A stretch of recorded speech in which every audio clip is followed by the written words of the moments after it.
লা ইউগাদিরু সগীরাতান ওয়ালা কাবীরাতান ইল্লা আহসাহা। ও আল্লাহ, এটা কেমন আমলনামা, কেমন কিতাব তুমি আমাকে ধরিয়ে দিলে, যার মধ্যে ছোট একটাও এবং বড় একটাও বাদ পড়ে নাই। আপনি ছোট আমল করেছেন। আপনি বইয়ারহাট থেকে বাড়িতে যাচ্ছেন, কোথায় যাচ্ছেন খেয়াল করেন, বইয়ারহাট থেকে বাড়িতে যাচ্ছেন, যাওয়ার পরে পথের মধ্যে আপনি দেখলেন রাস্তার মধ্যে একটা কষ্টদায়ক বস্তু ছিলেন তো, ধরেন একটা কাঁটা পড়ে আছে। কি পড়ে আছে? একটা কাঁটা। এখন আপনি এই কাঁটাটা আপনার চোখের সামনে আসছে, আপনি কি ইচ্ছাকৃতভাবে এই কাঁটার মধ্যে কি ফা দিবেন? কেন দিবেন না? কারণ আপনি বুঝছেন এই কাঁটার মধ্যে ফা দিলে কাঁটা আমার ফায়ের ভিতরে গেঁথে যাবে এবং এই কাঁটার আঘাতে আমি ব্যথা অনুভব করব, কষ্ট অনুভব করব, ঠিক কি না? আপনি এটা চিন্তা করে কাঁটার মধ্যে আপনি পা দেন নাই। হঠাৎ আপনার মেন্টালি চলে আসলো যে না রে, আমি তো এই কাঁটাটা দেখলাম, কষ্টদায়ক বস্তুটা আমি দেখলাম, কিন্তু আমার আরেকজন ইমানদার ভাই কিন্তু এই কাঁটাগুলো কি করবে না, দেখবে না। ইমানদার ভাই কি করবে না, এই কাঁটাটা দেখবে না। অতএব এটা আমি রাস্তার সাইডে ফেলে দিব। কোথায়? রাস্তার সাইডে। এই চিন্তাটা যখন আপনার মাথার ভিতরে আসছে, আপনি কাঁটাটা ধরে রাস্তার সাইডে ফেলে দিয়েছেন। কিয়ামতের মাঠে যখন আপনাকে আমল নামাটা দেওয়া হবে, আপনি দেখবেন সেই নেক আমলটাও আপনার এই আমল থেকে বাদ পড়ে নাই। বলুন সুবহানাল্লাহ। আপনি মনে মনে বলবেন, হায় আফসোস,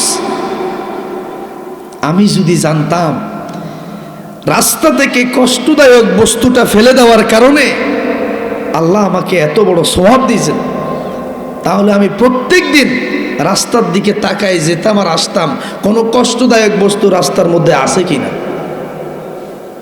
কিন্তু সেখানে আফসোস করে লাভ আছে। এবার পক্ষান্তরে একজন বদকার ব্যক্তি দেখবে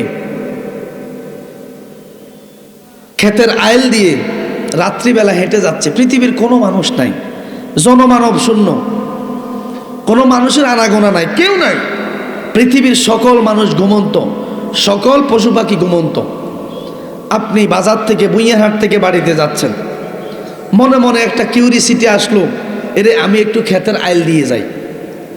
হয় না এরকম মাঝে মাঝে? আপনি আইল দিয়ে যাওয়ার সময় সেখানে দাঁড়ালেন, হঠাৎ আপনার মাথার ভিতরে একটা শয়তানি বুদ্ধি আসলো। শয়তান আপনার মাথার ভিতরে একটা ক্লেম খেলতেছে। কি খেলতেছে? আমার পাশের যে ভাই জমিতে সার দিল, কীটনাশক ব্যবহার করলো, আমি তো দিই নাই।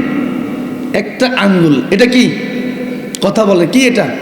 এই আঙ্গুলটা দিয়ে আপনি আইলের নিচ দিয়ে ছিদ্র করে দিলেন। সকালবেলা দেখা গেল ওই জমিনের ফানিগুলো কোথায়?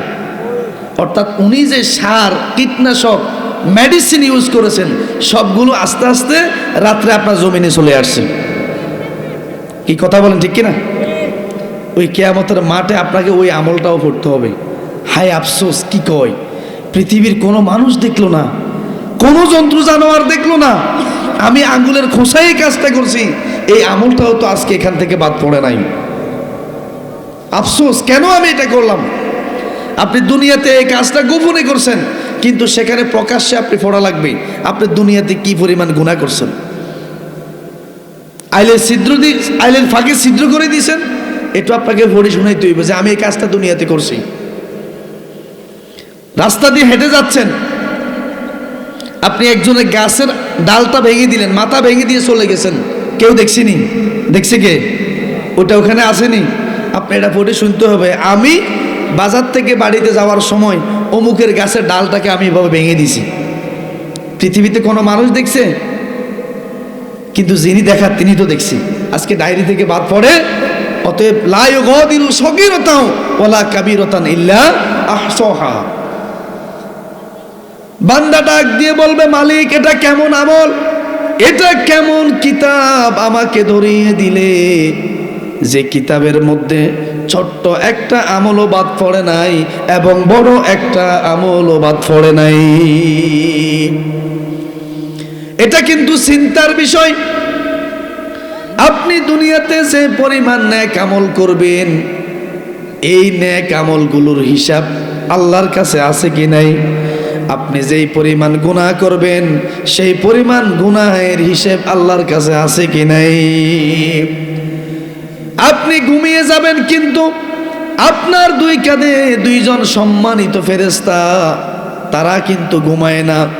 কথা বলেন, ঘুমায়, বিশ্রাম নেয়। আপনি বিশ্রাম নেবেন, কিন্তু সেই বিশ্রাম নেবে না। আল্লাহ রাসূল হাদিসের মধ্যে স্পষ্ট জানিয়ে দিয়েছেন, একজন মুমিন ব্যক্তি সালাতুল ইশার নামাজ জামাতের সহিত আদায় করে গিয়েছেন, রাত্রিবেলা আরামসে ঘুমিয়েছিলেন, বিছানার মধ্যে নাক ডেকে ঘুমিয়েছিলেন। আবার ফজর বেলা যখন মুয়াজ্জিন আজান দিল, হাইয়া আলাল সালাহ হাইয়া আলাল ফালাহ, ও ভাই নামাজের দিকে এসো, কল্যাণের দিকে এসো। আপনি শীতের ভিতরে, পৌষ মাস, কনকনে শীত, আপনি আরামসের লেফটাকে ফেলে দিয়ে মুয়াজ্জিনের আহ্বানে কনকনে ঠান্ডা শীতের পানি দিয়ে ওযু করে সলাতুল ফজরের নামাজ আবার জামাতের সহিত আদায় করে নিলেন। আল্লাহ রাসূল বলেছেন, এই ব্যক্তি রাত্রিতে ঘুমায় নাই, তার ঘুমানোর ভিতরেও আল্লাহ রব্বুল আলামিন তার জন্য নেক আমল লিখে দিয়েছে। তাহলে একজন নেককার ব্যক্তি, আমরা তো মাঝে মাঝে বলি যে কারো ডুলুনি আর কারো ইবাদত করা সমান, কারো ঘুম যান আর কারো ইবাদত করা সমান। কি কথা ঠিক আছে কিনা?